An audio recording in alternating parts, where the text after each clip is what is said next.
Meron po kasing matinding pasabog to si Chavit. Huwag po nating kakalimutan, ha? Pag ito si Chavit nagsalita, alam nyo naman nangyari before, history. Naku po, simula na po, ha? Simula na po ang pagbagsak. No. 'Di ba? Ang pagbagsak ng malagim, nakaganapan at nakuha natin ang hustisya. Pakinggan po natin ito. Dahil nilabas niya, mahiya naman kayo, mga flood control. Meron siya Ang mga binabanat ng Diskaya ngayon, silang kontraktor nila Buong Pilipinas. Sa Ilocos Norte mismo, yung mga Diskaya ang kontraktor nila. Yun. Diba? This is very, very important. Okay? Kaya, we challenge yung ICI na tinayo ni Bongbong Marcos. Ito, diretsahin na natin. Huwag na nating pagtagalin.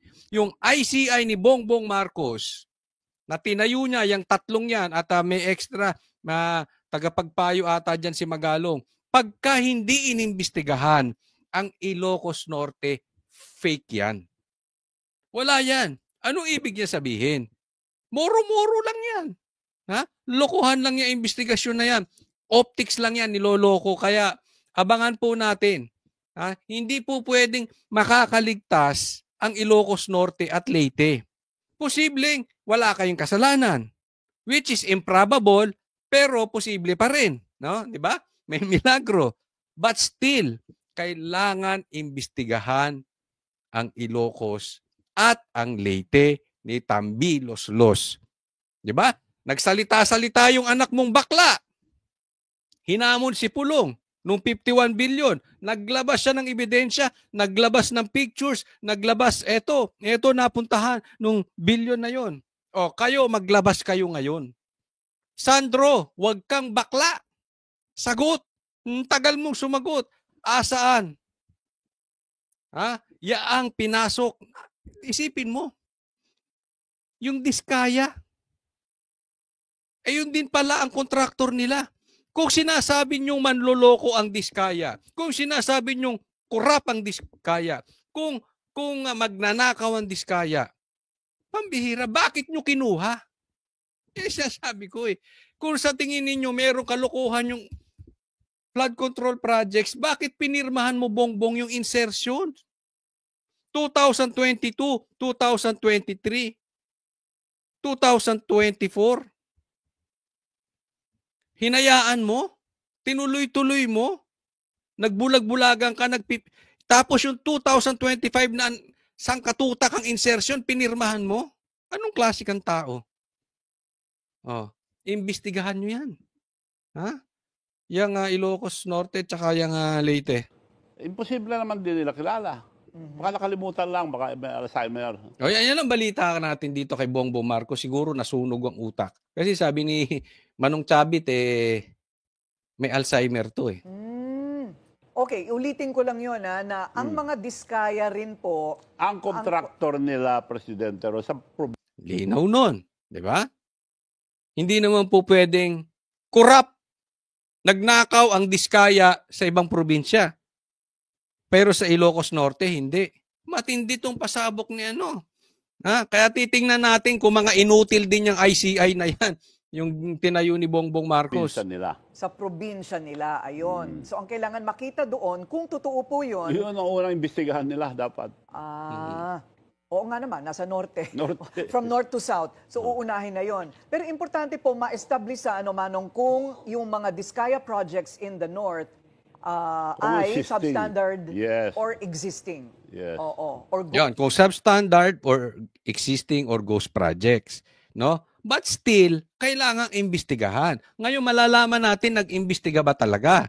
Dahil kami kahit puntahan namin yung Ilocos Norte, naku, diyan kami inabot ng pandemic Kabisado din namin 'yan.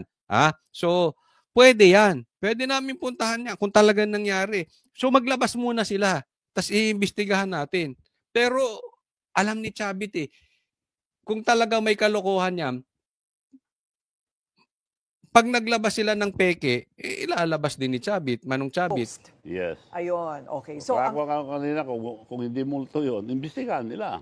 correct, correct. So, you're also confident, so lahat po ng mga pagtutukoy sa inyo ay puro salita at walang patutunguhan? Wala po. At, Attack dog, puro attack dog. opo. It's natural in politics. Batuhan ng putik yan. Oh, Manong Chavit, meron akong tanong sa'yo. Sabi mo, attack dog. Pero ang mga attack dog ngayon, tuta. Alam ko yung mga attack dog malalaki. Yung ngayon tuta. No, sige. Matanong ko kayo, sino-sino ang mga tuta sa bansang Pilipinas? Ilagay nyo pangalan dyan. Nasa comment section. Ang linaw nung sagot. Attack dog ay mga tuta. Sino-sino sila? Lagay. Pagka nagsalita ka, nandun na yung mga trolls. Aha. Kung ano na sinasabi. Opo. So, ang susunod, ang sinasabi po ninyong kailangan ng sumunod agad ay ang pag-imbestiga ng mga flood control projects ng mga diskaya sa probinsya ng mga Marcos. Yes. Ayon, okay. Meron po ba kayong hinala? Sama mo na Manong Chavit, yung Leyte. Di ba? Oh, itong lugar nila, Tambi. Meron po ba kayong nalalaman na dinaan ng mga congressman dyan po sa norte? Sa baluarte po ni Pangulong Marcos. Si Diskaya nga at saka yung bagong mayor ng Lawag, ang kontraktor nila na tinanggal nila yung pinsambu nila dahil ayaw makisama sa kanila. Si Michael Kion. Sipin mo, pinsang buo. Siya nagsabi sa akin nung nangangampanya na ako kay BBM, Manong, mark my word, they're just using you. We know the Marcoses, they'll just use you, sabi sa akin. Hindi ako maniwala eh. Ako, tinulungan ko ng gusto. Sinamahan ko all the way. After election, may Alzheimer ako, nakalimutan na ako eh. Alam mo, totoo to sinasabi ni Chavit kanina. Marami siyang pasabog kanina sa interview. No? So, mahaba yun, di ko na nila lahat yun. Ito na lang kinuha natin. May Alzheimer nga eh. Ang tumulong kay Bongbong para mag-slide down si BP Sara ay si Manong Chavit. Nilapitan siya ni Amy, tapos kinonvince nila si BP Sara. Kasi at that time, hindi talaga kayang salubungin ni Bongbong si BP Sara dahil talagang matatalo siya. Kaya kinonvince sila si BP Sara. Nakalimutan nga siya. Manong Chavit, hindi lang ikaw nakalimutan. Even si BP Sara, pagkapanalo niya, kinalimutan niya na agad si BP Sara. Ganyan po ang katangian niyan si Bongbong. Kaya kayo mga vloggers, sa tingin ninyo, nako, kaya nga may mga vloggers na lumilipat na sa... Kasi hindi nabigyan ng pwesto. Hindi in-acknowledge. Hindi nabigyan ng pabuya, ng kasunduan. Kaya yung mga vloggers nandito sa DDS, bakit? May Alzheimer nga yan si Bongbong. Kung si BP Sara, kinalimutan niya. Si Manong Chavit, kinalimutan niya. Lalo na kayo mga vloggers. Huwag kayong tatanga-tanga.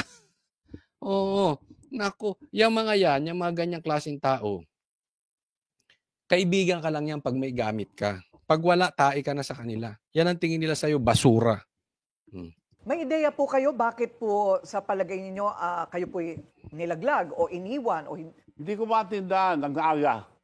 After the election, nagpunta sa Japan. Ang dami namin sa presidential table. Binati lahat. Sabi ni Sandro, yung anak niya, Dad, Manong Chavit is here. Ginanon niya eh. Bastos, no? So sa madaling salita, nagkita-kita sila sa Japan, sinabi pa nung anak niya, tapos inisnab ni Bongbong. Ganyan po. Ano yan eh, alam mo na, yung mga anak mayaman na wala namang talagang alam. Diba?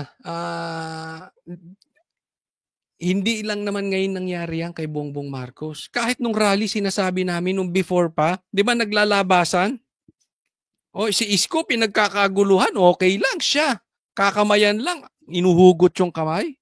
Matapobre yan. Yung bag-asawa na yan, matapobre.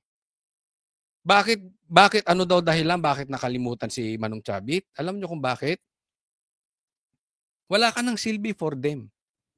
Simple lang yun. Basura ka na. Basta wala kang pakinabang, basura tingin sa'yo. Ganun lang yun. It's not about you, it's about him. Ano yun? Karakter na nila yun. Kaya mga overseas workers sa Japan, ang bastos yung presidente niya, sabi nila eh. Bastos Wala talaga. akong bagong upo lang siya. Wala po kayong ideya kung bakit. May Alzheimer. Nakalimutan siguro. Have you reached out to the president ever since he was elected? Ha? Have you reached out to him? Hindi na ako maka-appointment. Dinaanan ko na lahat yung mga private secretary na, appointment secretary nila. Wala. So, okay lang. So, ang Pero ayaw ko sa lahat ng ginawa niya yung paghahamon sa China. China, sinabi nila noon, we never invaded any country, but Taiwan, we have to get it because it's ours. Sabi ng Amerikano, wag, laban tayo. Pagpunta ni Bibian sa US, binalik ang mga bases.